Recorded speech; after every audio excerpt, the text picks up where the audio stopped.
Hello and welcome to the Candidate Interview Series. My name is Robin Swan and I'm the Government Affairs Director for the Winter Park Chamber of Commerce. This series allows us to hear from the candidates who are participating in our virtual political mingle, a forum held on July 29th where you, our guests, can learn more about the candidates and vote in a straw poll. Today we're pleased to welcome Sheriff John Mina. John is running for re-election, so hopefully to continue serving as Orange County Sheriff. Welcome, John Mina. Thank you for joining us. Thank you, Robin. Thanks for having me. So we have three questions, as you know. They're the same questions that we've asked all the other candidates. What is your primary motivation for running again for this position?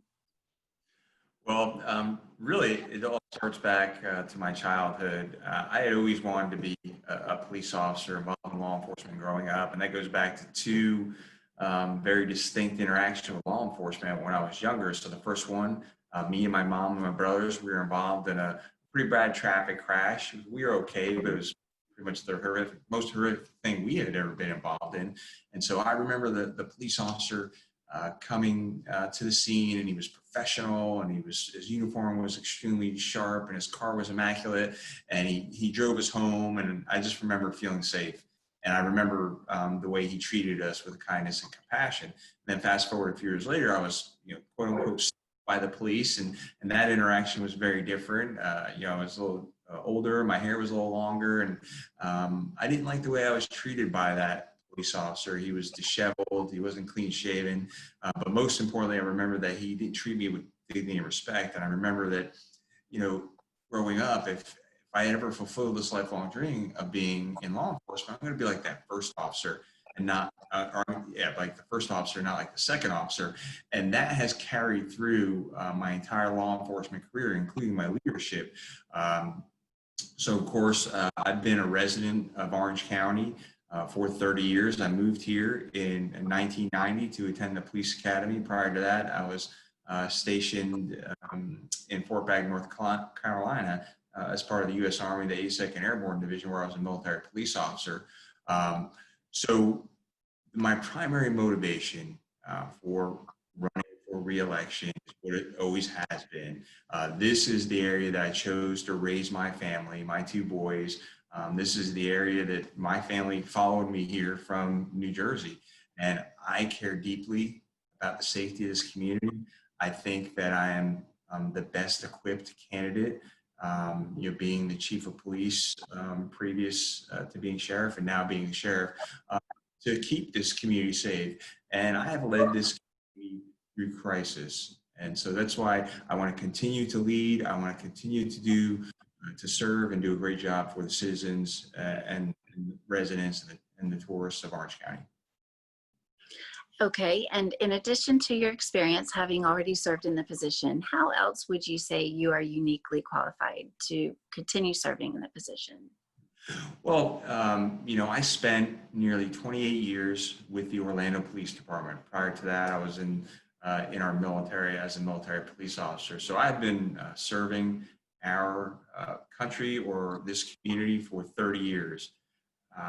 I did everything you could possibly do at a police department in the Orlando Police Department, from being a patrol officer to being a bike officer. I was in drug enforcement division. I was part of the training unit. I investigated crimes against children. I was on the SWAT team for 17 years and ultimately the SWAT team commander. I had the very unique opportunity to work for then Chief Val Demings, who is now our Congresswoman, obviously, who has endorsed me for re-election to sheriff. And it was about that time that I kind of watched what she did, and I figured, I could be the chief of police. So I attended the FBI National Academy, and in April of 2014, Mayor Buddy Dyer appointed me to be the chief of police at the Orlando Police Department. So I served 4 years as the chief at the Orlando Police Department, the largest municipal police department in Central Florida. I was in charge of over 800 sworn officers and over 200 civilians. And while I was there as chief, we were able to reduce crime, reduce officer use of force, reduce officer-involved shootings, reduce complaints on our officers by citizens. We were also able to drastically reduce the amount of payouts that we were paying for lawsuits involving excessive force because of the strict policies in place. And of course, I also brought body-worn cameras to the Orlando Police Department. Had a lot of great things that happened there at the Orlando Police Department. Of course, had the unfortunate experience of dealing with the tragedy at Pulse and helped lead this community in the aftermath of that crisis. In November of 2018, the voters of Orange County elected me to be their current sheriff. So it's been a little over a year and a half that I've been the sheriff in charge of a 2,500 person agency. It's a $280 million budget. Again, I think I'm the only candidate that's best equipped to run such a large agency. I've testified before Congress before and spoken at the White House on police-related issues. And of course, I'm endorsed by many leaders through our community, to include all 3 U.S. representatives, Val Demings, Darren Soto, and Stephanie Murphy, along with Mayor Jerry Demings, Mayor Buddy Dyer, and 11 mayors in Central Florida. So I think I'm the best equipped to continue to lead Orange County and the Orange County Sheriff's Office as sheriff. Okay, great. And if reelected, how do you hope to positively affect the position and the constituency you'll continue serving? So I'm very proud to announce that crime this year compared to last year is down in Orange County by 19%. Violent crime is down in Orange County by 12%. I've been able to put deputy sheriffs in every single traditional public school, and that was well before the law passed requires that. So my priority will be to keep our Orange County residents and visitors safe, and of course, our most precious commodity, keep our children safe in our schools. I'm going to continue to work with the community like I always have, to continue to build trust, especially in some of our more underserved areas.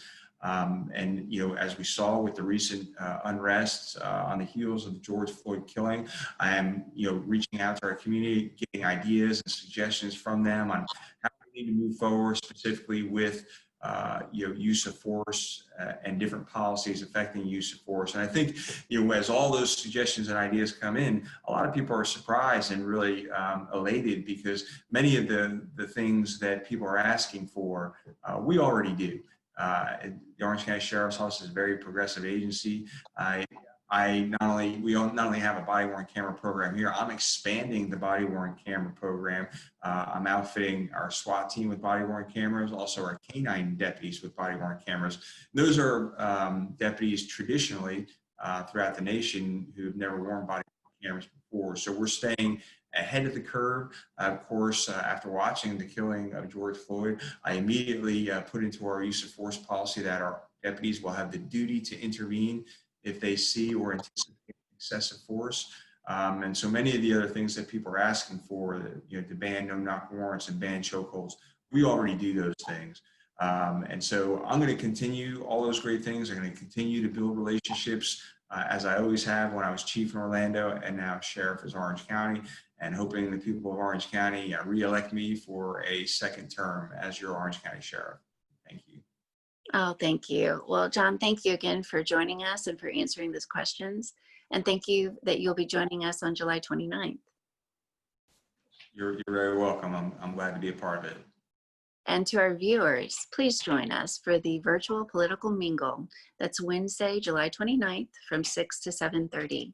I'd like to take a moment to thank our event sponsors. Our presenting sponsor is Charter Communications, and our supporting sponsor is the University of Central Florida. So please, again, join us. Register online on our website at winterpark.org. Thank you, and we'll see you July 29th.